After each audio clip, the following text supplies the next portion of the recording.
મોરબીના ચકચારી જમીન કૌભાંડમાં 2 આરોપીઓની ધરપકડ કરી કોર્ટમાં રજૂ કરવામાં આવતા કોર્ટે બંને આરોપીઓના તારીખ 8 સુધીના રિમાન્ડ મંજૂર કર્યા છે।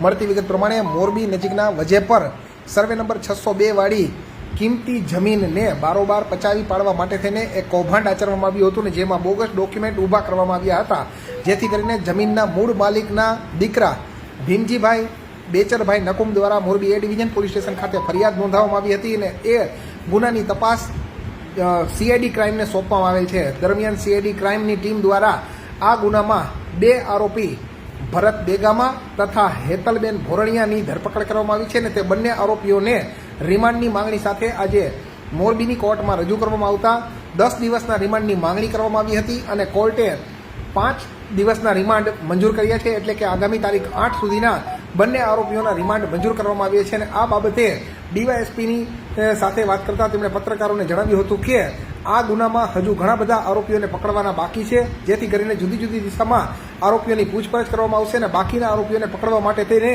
જુદી જુદી દિશામાં ટીમ દ્વારા કામ પણ કરવામાં આવશે।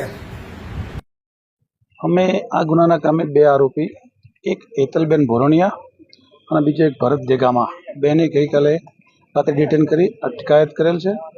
આજે નામદાર કોર્ટમાંથી રિમાન્ડ મેળવેલ છે। તારીખ 8 સુધીના 5 દિવસના રિમાન્ડ આપ્યા છે।